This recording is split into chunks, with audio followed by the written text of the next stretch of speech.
Hey guys, here's our quick housing update for North Texas. So over the past few months, I've been telling you about what I've been seeing in the market.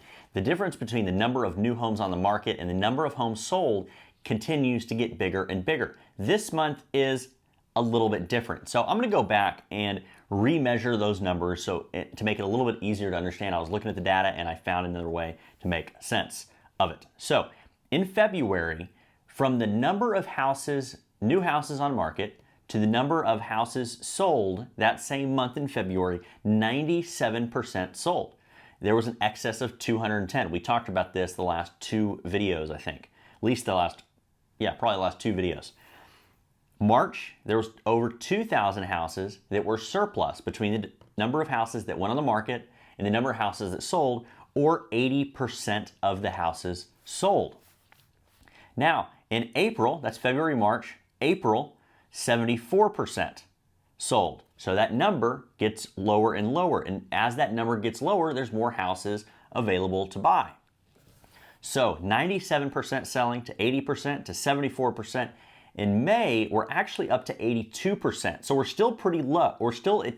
It's not back up to what it was, but we're still getting low. So I don't know if we're going back up or we're going down or it's going to be like this summer. I don't know, but I've been following this trend of this differential or delta between the number of new houses on the market and the number of houses being sold. As there becomes more houses on the market and less houses selling, that is going to slow the market down. I don't think the market's going to crash. I don't think that you're going to lose your equity. That's my opinion. I could be wrong. But with that, it's going to make it a little bit easier to sell and it's going to make it easier to buy. And when I say it's easier to sell, I'm saying that because as a seller, chances are most of you out there are looking, I want to upgrade.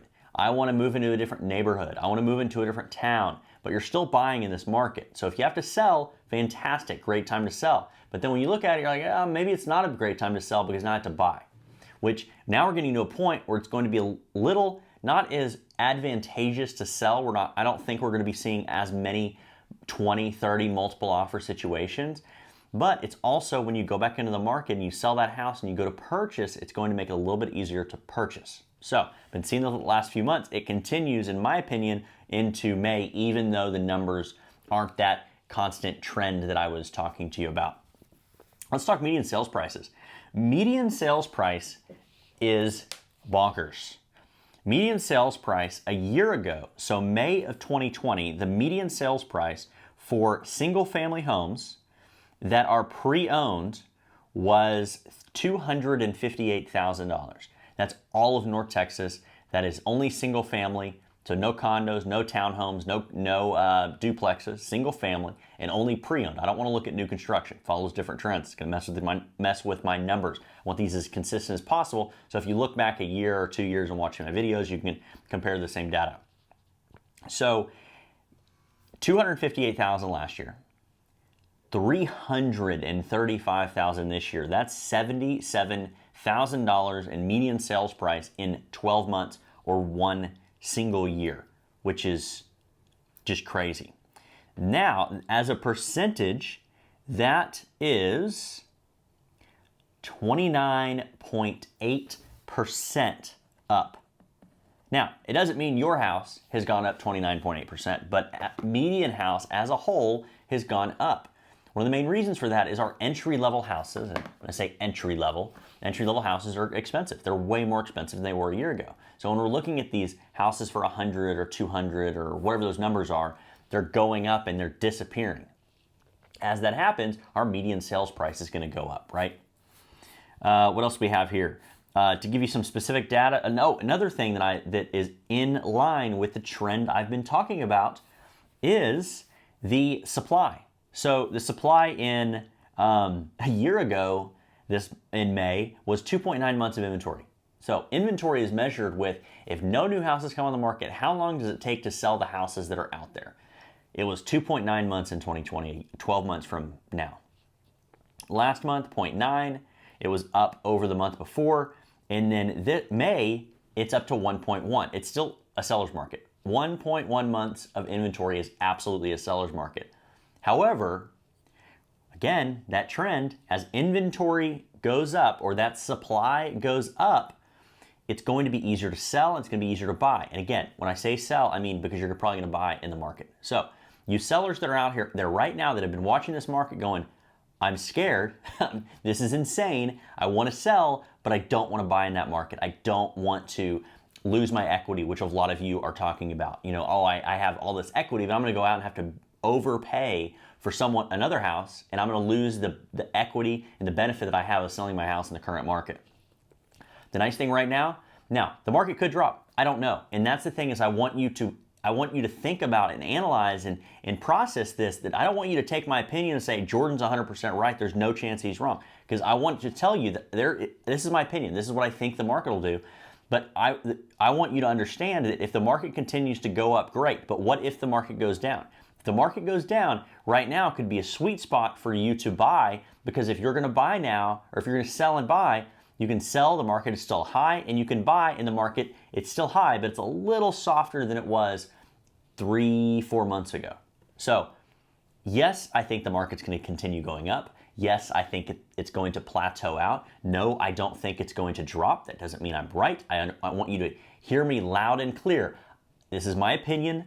I don't know what's going to happen. If anyone else tells you that they know for sure that what's going to happen, they're either crazy or they're lying to you. They do not know what they're talking about. No one can predict the future.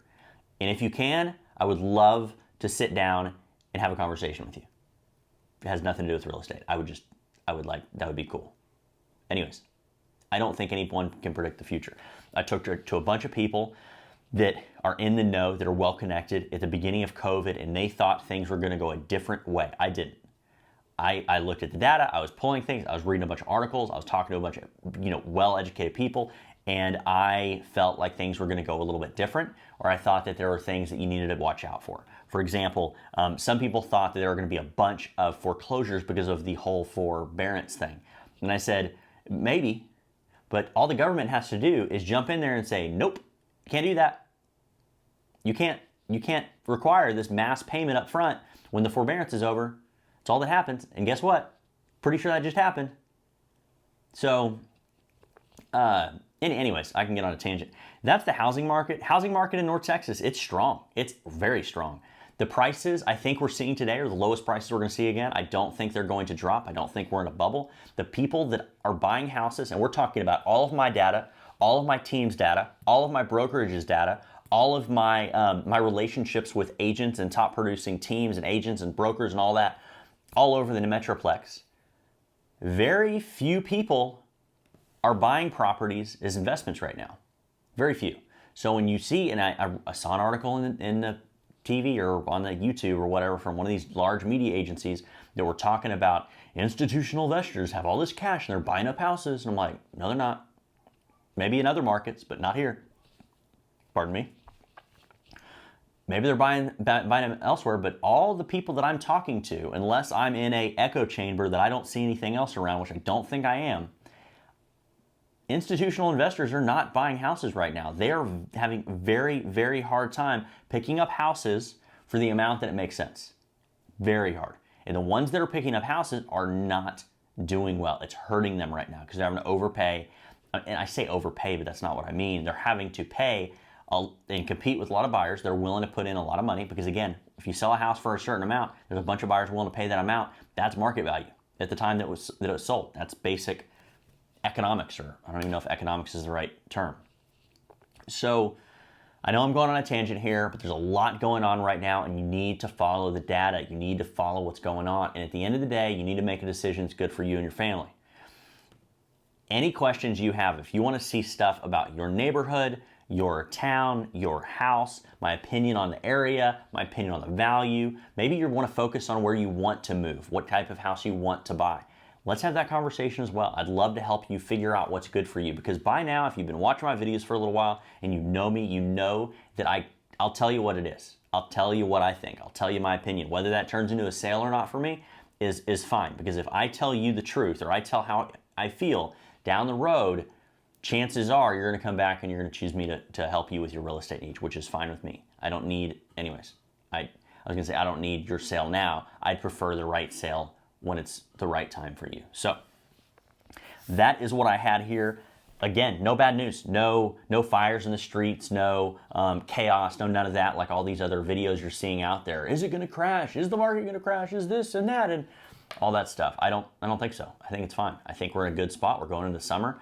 We can go, this summer typically brings out a lot of people to buy and sell. So we will see what happens. We are now we're in June. I guess we're in summer. So the summer spike hasn't happened yet, but we'll see. We'll keep an eye on it. I'll keep updating you guys. And again, if you want custom reports for your own area or whatever, let me know. Happy to help. What else? I guess that's it. So my name is Jordan Bellinger. I'm with the Bacon Bellinger Real Estate Group at Coldwell Banker Apex in North Texas. If there's anything I can do for you with selling, buying, or investing in real estate, let me know. I'm happy to help. I'd love to be your person, your real estate expert for North Texas.